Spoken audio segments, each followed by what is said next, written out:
എല്ലാവർക്കും നമസ്കാരം. നമ്മുടെ കറികളിൽ എരിവിനു വേണ്ടി നമ്മൾ എല്ലാവരും ഉപയോഗിക്കുന്ന ഒന്നാണ് വറ്റൽമുളക്, അല്ലേ?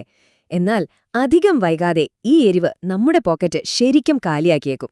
2026-ൽ വരാനിരിക്കുന്ന ഒരു വലിയ വിലക്കയറ്റത്തിന്റെ പിന്നിലെ കാരണങ്ങളിലേക്കാണ് നമ്മളിന്ന് കടന്നു ചെയ്യുന്നത്. അപ്പോ നമ്മുടെ കറിക്കൂട്ടുകളിൽ നിന്ന് ഒഴിച്ചു നിർത്താൻ പറ്റാത്ത ഈ മുളകിന് എന്തിനാണ് പെട്ടെന്നൊരു വലിയ വിലവർദ്ധനവ് വരാൻ പോകുന്നത്? ഒറ്റനോട്ടത്തിൽ തോന്നുന്നത്ര സിമ്പിളല്ല കാര്യങ്ങൾ. നമുക്ക് ഓരോന്നായിട്ട് നോക്കാം.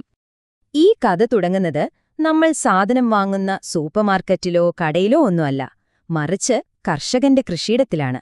ഈ വിലക്കയറ്റത്തിന്റെ എല്ലാം യഥാർത്ഥ കാരണം ഒളിഞ്ഞിരിക്കുന്നത് അവിടെയാണ്. ഈ കണക്കൊന്ന് നോക്കൂ. 2024-2025 വർഷങ്ങളെ അപേക്ഷിച്ച് 2026-ല് മുളകിന്റെ മൊത്തം ഉൽപ്പാദനത്തിൽ പ്രതീക്ഷിക്കുന്ന കുറവ് 55% കൂടുതലാണ്. അതായത് ഉൽപ്പാദനം നേരെ പകുതിയായി കുറയുന്നു. ഒന്ന് ആലോചിച്ചു നോക്കൂ, ഇത് മാർക്കറ്റിനെ എങ്ങനെയൊക്കെയായിരിക്കും ബാധിക്കുക എന്ന്. ഇനി ഇത് ഓരോ കർഷകന്റെയും അവസ്ഥയായിട്ട് നോക്കിയാലോ? മുൻവർഷങ്ങളിൽ ഒരു ഏക്കറിൽ നിന്ന് ഒരു 30-35 ക്വിന്റൽ വരെ മുളക് കിട്ടിയിരുന്ന സ്ഥാനത്ത് ഇപ്പോൾ കിട്ടാൻ പോകുന്നത് വെറും 10-15 ക്വിന്റൽ മാത്രം. എത്ര ഭീമമായൊരു നഷ്ടമാണിതെന്നോർക്കണം. അപ്പോ എന്തുകൊണ്ടാണ് പെട്ടെന്നിങ്ങനെ വിളവ് കുറഞ്ഞത്? ഇതിനൊരൊറ്റ ഉത്തരമില്ല. പല കാരണങ്ങൾ ഒന്നിച്ചു വന്നതാണ്. ഒന്ന്, കനത്ത മഴ. പിന്നെ വിളയെ നശിപ്പിക്കുന്ന ബ്ലാക്ക്, റെഡ് ത്രിപ്സ് പോലുള്ള കീടങ്ങൾ. പോരാത്തതിന് ഫംഗസ്, ബാക്ടീരിയ രോഗങ്ങളും. എല്ലാം കൂടെ ഒരുമിച്ച് വന്നപ്പോൾ സംഭവിച്ചൊരു തകർച്ചയാണിത്. ശരി, ഈ കൃഷിയിടത്തിലെ പ്രശ്നം എങ്ങനെയാണ് നമ്മൾ സാധനം വാങ്ങുന്ന മാർക്കറ്റിലേക്കെത്തുന്നത്? അവിടെയാണ് അടുത്ത ട്വിസ്റ്റ്.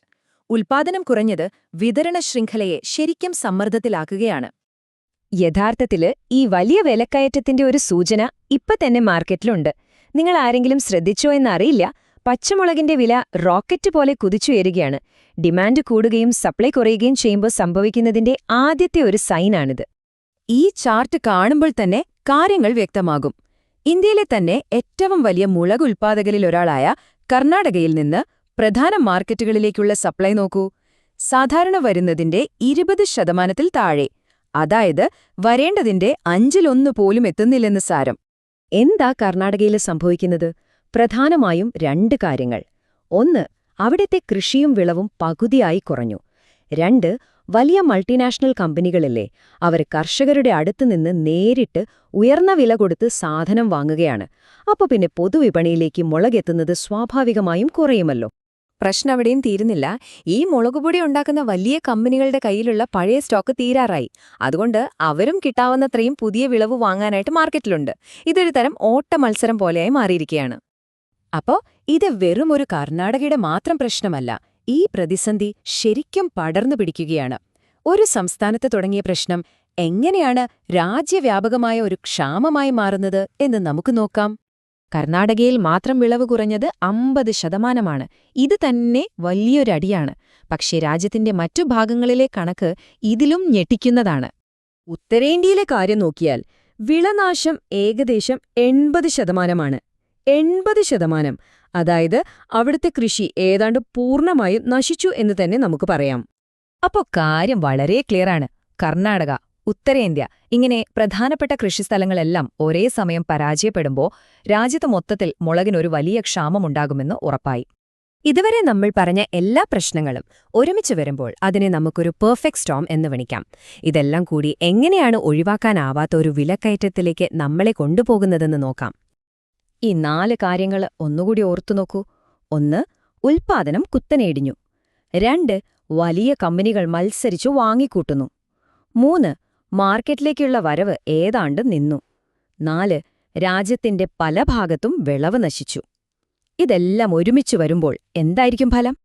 ചുരുക്കി പറഞ്ഞാൽ ഇതാണ് സംഭവിച്ചത്. ഉൽപ്പാദനം കുറഞ്ഞു, ഡിമാൻഡ് കൂടി, വിളവ് നശിച്ചു, വരവ് കുറഞ്ഞു. ഇതിന്റെയെല്ലാം സ്വാഭാവിക ഫലം എന്താണ്? 2026-ല് വറ്റൽമുളകിന് ഒരു വൻ വിലക്കയറ്റം ഉറപ്പാണ്. അപ്പം ഇങ്ങനെയൊരു അവസ്ഥ മാർക്കറ്റിൽ അത്ര സാധാരണയായി കാണുന്ന ഒന്നല്ല. പക്ഷേ വരാൻ പോകുന്ന വിലക്കയറ്റത്തിന്റെ ഒരു ഏകദേശ രൂപം കിട്ടാൻ നമുക്ക് അടുത്ത കാലത്ത് നടന്ന സമാനമായൊരു സംഭവം നോക്കാം. അതെ, വെള്ളി വിപണിയിൽ സംഭവിച്ചത് തന്നെ. കുറച്ചുനാൾ മുൻപ് വെള്ളിയുടെ വില കുതിച്ചുയർന്നത് ഓർമ്മയില്ലേ? ഏതാണ്ട് അതേപോലൊരു സാഹചര്യമാണ് ഇപ്പോൾ മുളക് വിപണിയിലും ഒരുങ്ങുന്നത്. ഏകദേശം 150% വർധനവാണ് വെള്ളിയുടെ വിലയിൽ നമ്മൾ കണ്ടത്. ഒന്ന് ആലോചിച്ചു നോക്കൂ, നമ്മുടെയെല്ലാം കറികളിലെ ഈ മുളകിന് ഇതേപോലൊരു വിലക്കയറ്റം വന്നാൽ എന്തായിരിക്കും സ്ഥിതി? അപ്പോ എന്റെ അവസാനത്തെ ചോദ്യം നിങ്ങളോടാണ്. നമ്മുടെയെല്ലാം കിച്ചണിലെ ഈ പ്രധാനപ്പെട്ട സാധനത്തിന് ഇങ്ങനൊരു വിലക്കയറ്റം വന്നാൽ അത് നിങ്ങളുടെ മാസ് ബഡ്ജറ്റിനെ എങ്ങനെയായിരിക്കും ബാധിക്കുക? തീർച്ചയായും ചിന്തിക്കേണ്ട ഒരു കാര്യമാണിത്, അല്ലേ?